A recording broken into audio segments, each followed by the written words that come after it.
Yeah, musta? So, meron tayong i-unbox na di ko alam kung napamahal ako. Ito. Open na natin. Order ko diretso sa rect sa source. Feeling ko dapat mas mura. Mas mura naman. Mabilis nga rin siya eh. Dapat ang dating pa nito parang August 7 pa yata. Ang ngayon is August 2. So, parang 5 days mas maaga, which is good. Pero, pakita ko sa inyo. Lumalabas, nabili ko rin siya ng halos 2.7. Red, yan. Nakalagay naman dyan, diba? Red Dragon Shop. Red Dragon Shop. Loading pa. Wait lang, kasi baka may lumabas na ano eh. Ayan. Hindi ko may scroll pa baba kasi may address natin. Pero inakuha natin ng 2420. Pero, ayan pala, sakto, ayan. 2420 pero nakuha natin ng 1920. Although, may shipping siya ng 500. Pero, hindi pa doon natapos. Meron pa akong binayaran sa customs ng 300 something, 319. So, lumalabas more or less, nasa 27 din. Tapos, kaya sabi ko, hindi ko alam kung parang lugi ako kasi ito, di ko pa natanggal. Which is, tatanggalin ko na ngayon pag napakita ko sa inyo. Yan. Ito. Okay. So, yan o. Meron din naman siya dito sa Amazon, which is $39. Ang $39 more, plus minus na lang. Depende kung magkano palitan. Pero pumapatak to ng, for now, 2.8. Wala ko mga yan. 2.8. So, nakatipid ng onde, mas mabilis, di ko masabi, sakto lang.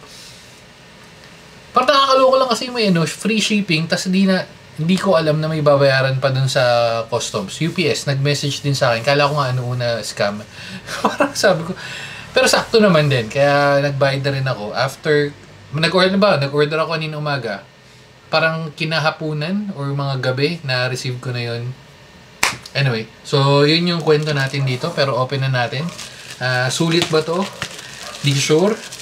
Kasi una-una walang nabibiling ganito sa Pilipinas. Ang meron isang version yung kulay black. Pero so tingnan natin kung maganda ba. Okay. Dapat talaga ang bala kong bilhin is yung Edifier na G2000. Pero wala na akong makuwang stocks kung saan. Tapos parang ito yung medyo goods na ilalagay natin sa setup ni Bekbek nang matapos na natin yan. Okay. Yan o. Ito pala. Ay, may ko eh. May address ko eh. Pero yan o. Nakalagay. Ito pala, UPS. Ayun o, UPS. Di ko alam kung galing talaga sa ibang bansa, pero kasi nag-order ako lumalabas, parang galing siya sa Hong Kong. Tapos yun nga yung shipping and all. Sige, hayaan mo na. Nakatipid naman tayo ng mga 100, 200. Pwede na. At saka isa pa, wala namang ganito mga order. So, di ko alam kung anong lalagay natin na link dyan, pero lagyan natin ng kahit papano. Okay, so going back. Red Dragon GS 520 to? 5... Walang malagay. Ito, GS 560 speaker, RGB. Bakit ito? Again, hindi ito yung first choice ko. Nang first choice ko, una tumitingin dapat ako ng Apollo ulit kasi yung Apollo yung gamit niya ngayon. Pero walang ganong kulay. Naghanap ako, literal na ito yung parang pinakamatagal kong hinanap na setup niya. So dumating ako sa Edifier, which is okay yung Edifier. Ang problema, wala laging stock or wala na akong mabiling stock noon. Kaya, eto, dito na tayo. Goods ba? Testing natin.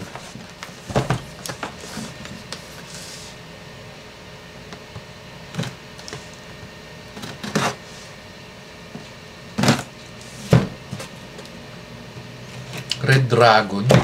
Kakasabi ko ng Red Alien, Red Dragon. Meron pa yung Fantech sana kaso wala lang. Hindi ganun ka-aesthetic yung itsura niya. Okay naman yung Fantech dati, pero naging preference na lang. Okay. Yan. Okay. Okay, so meron pa siyang kasamang ganito na ready for battle. Uy, sticker pala to. Okay. So may kasama siyang sticker na pag ganyan.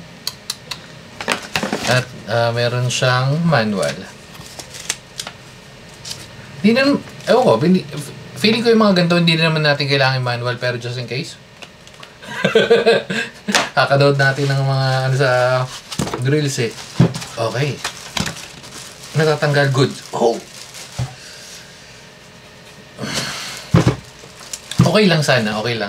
Ang issue ko lang is, sana yung mga ganito, parang ang mahal niya for this kind of setup. Kasi, kadalasan natatanggal na yung mga kable, di ba? Hindi talaga ako hindi ako fan ng wired setup. Pero, okay. Tingnan natin, baka naman solid yung connection, baka naman solid yung tunog, di ba? Baka. Pag hindi, baka naman. Tapos napakahirap patanggalin ito.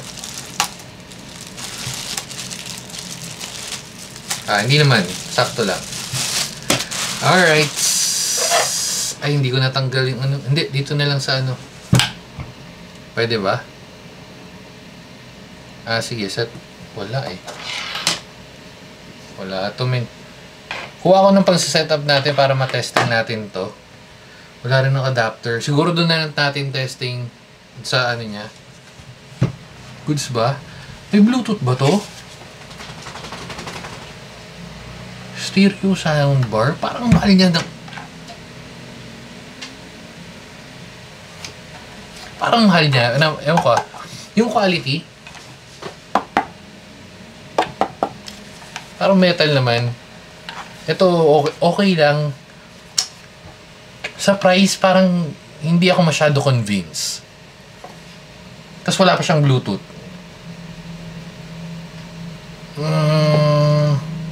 Ano no? Testing natin. Tingnan natin kung okay yung tunog. Kung hindi, talagay ko not recommended. Huwag nyo na. Hanap na lang kayo iba. So punta tayo at check natin yung ano, kung goods ba to. Tsaka yung kung ano yung gamit niya ngayon, papalitan natin kung pero goods. Lipat na tayo. Ito yung pink setup niya. So, itong papalitan natin. Patugtog ka ng ano, patugtog ka ng kung ano man meron. Kakabang tubero dyan. Yung ano lang, yung walang NCS, search mo NCS. Yan, pinatay ko saglit yan. Patugtog ka ng ganyan. Todo mo nga. Todo. Okay. Ngayon, testing natin to. Okay, so set up na. May nakakonect, USB. Okay, game. Testing, pa-testing. Oh, may pailaw din pala to. Okay. Oh, okay. Okay, so maganda naman. Pwede na. Medyo mahal lang, pero goods na. Okay na, sige na. Oo nga. Ito, gusto mo basagin mo kumukha mo? Basagin ko titi mo. Ito sana, Margalili! Ito na.